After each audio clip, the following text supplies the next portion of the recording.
Mga anak, dadating na yung kapatid nyo galing ibang bansa. Hi mga kapatid! Ate, dala mo ba yung iPhone na pinabili ko sa'yo? Syempre naman! Oh, pang-online class mo. Thank you, ate. Yung sapatos ko, nabili mo ba? Oo naman, eto. Size 10, di ba? Ganda nito. May magagamit na ako. Salamat. Ate, nasa na yung Louis Vuitton ko na bag? Syempre, makakalimutan ko ba yun? Oh.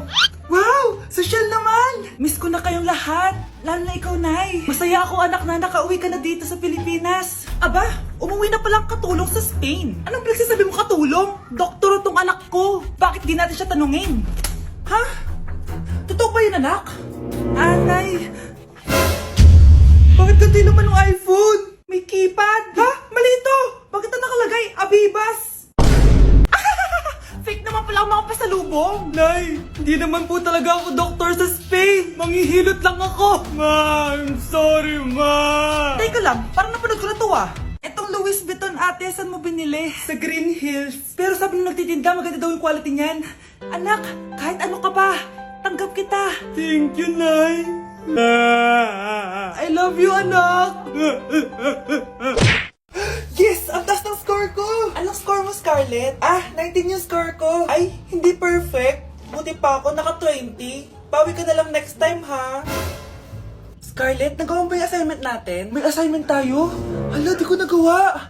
Huwag mo nang sasabihin kay mama. Sige, di ko sasabihin.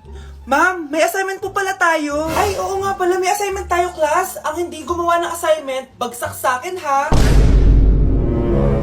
Bida-bida talaga tong si Samantha. Okay, class, sinong iboboto niyong president? I nominate Scarlett, ma'am. Ako? Di ako papayag. Dapat ako yung maging president. Go, Scarlett, kaya mo yan. I nominate myself because I believe na mas responsible ako. I believe na hindi ako nangungupit ng class funds. Iboto niyo ako dahil matataas ang mga scores ko. Iboto niyo ako dahil hindi ako nangungopya para lang tumaas ang score. Ako ba pinaparinggan mo? Mukhang may natamaan ata. Congrats, Scarlett. Deserve mo maging president. Gagawin ko yung best ko. Good morning, class. Hindi na papasok si Samantha. Ha? Ano nangyari? Ang balita ko, nag-drop na siya dahil sa sobrang pressure sa nanay niya. Palagi siya pinapagalitan kapag hindi perfect yung score niya. Nagalit din yung nanay niya nung hindi siya nanalo ng president. Kaya, na-depress talaga siya. Kawawa naman pala siya. Nay, malapit na po ako makita sa TV. Talaga, anak? Magiging artista ka na? Opo, Nay. Abangan niyo po ako, ha? Sige, anak. Nakaka-excite naman. A few moments later. Nay, alis na po ako. Oh, anak, saan ka pupunta? Eto na po, Nay. Makikita niyo na po ako sa TV. Talaga? Go, anak. Proud na proud ako sa'yo. Sige po, Nay. 1 hour later. Mare, yung anak mo, nasa TV. Yung anak ko nasa TV. Hindi na ako magtataka kasi pang-artistahin talaga kami. Panoorin mo, Mare. Sige, Mare. Tara. Mapapanood ko na anak ko sa TV. Nagbabalik ang 24 Patrol. Niraid ang isang binata dahil di umano gumagamit siya ng pinagbabawal na droga. Hoy, ano yan? Subukan ka na, pulis to. Pulis. Tama na yan! Bigyan mo sa akin yan! Ayoko. Tarantado ka talaga, anak. Makakausap natin ang suspect. Heto siya. Sir, bakit ka gumagamit ng droga? Ayoko. Magsalita ka. Live tayo sa TV ngayon. TV? Hi, Nay. Nasa TV na ako. Alam kong proud na proud ka sa akin. Mare, anong nangyari sa anak mo? Ako si Superman. Ililigtas ko ang mundo.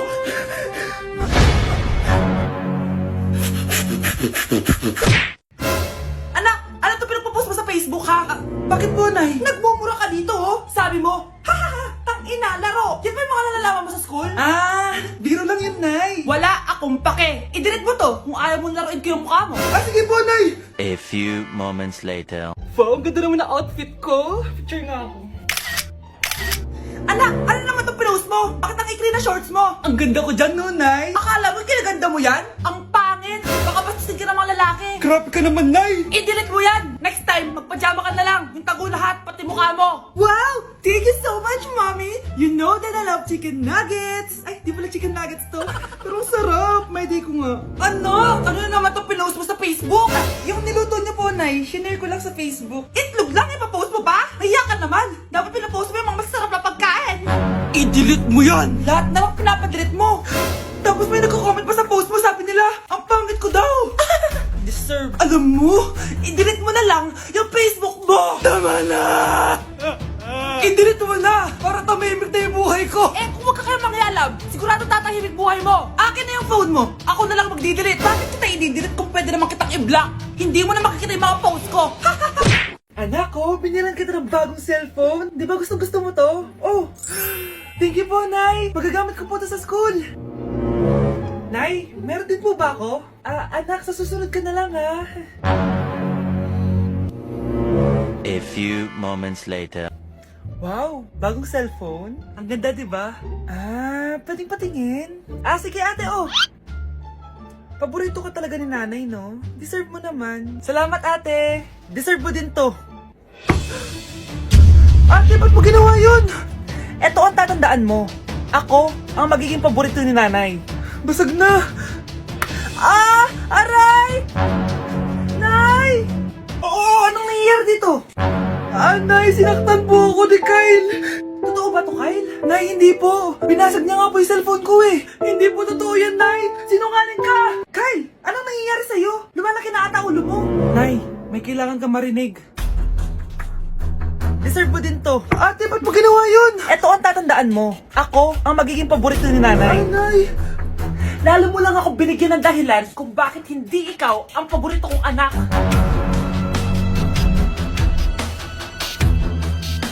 Ang bago nating top 1 ay si Samantha. Ang galing mo, Samantha. Naku, basic lang yan.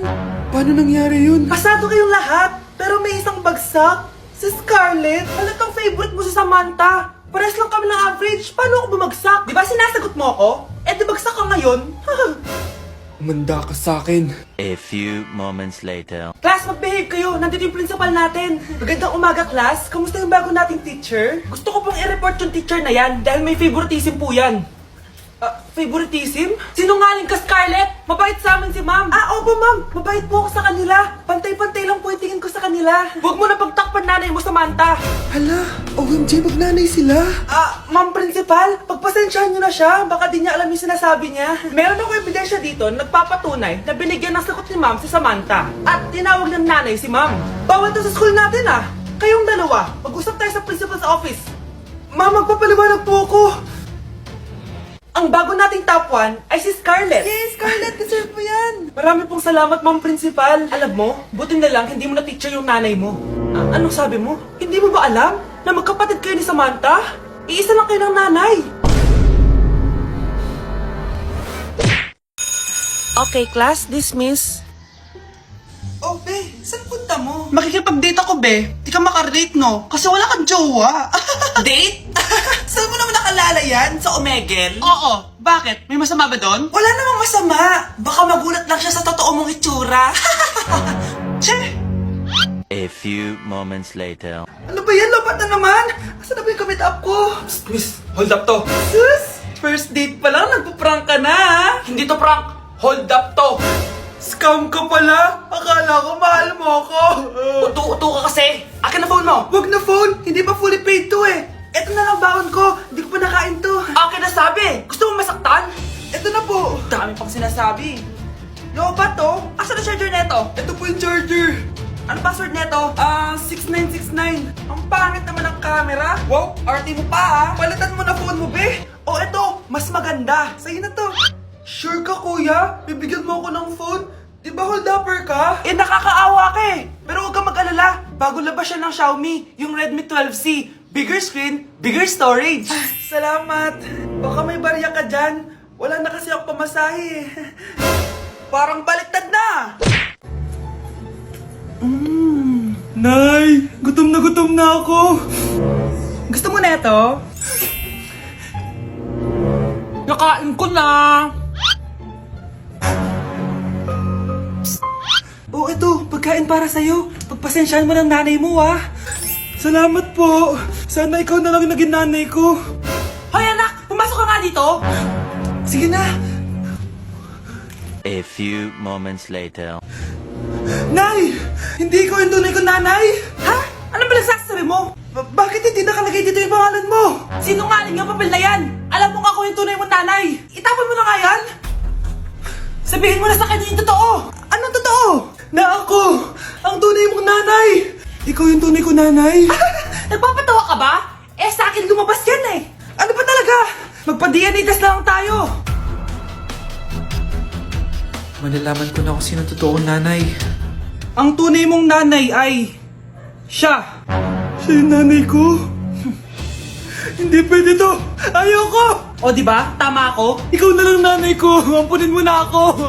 Huwag ka na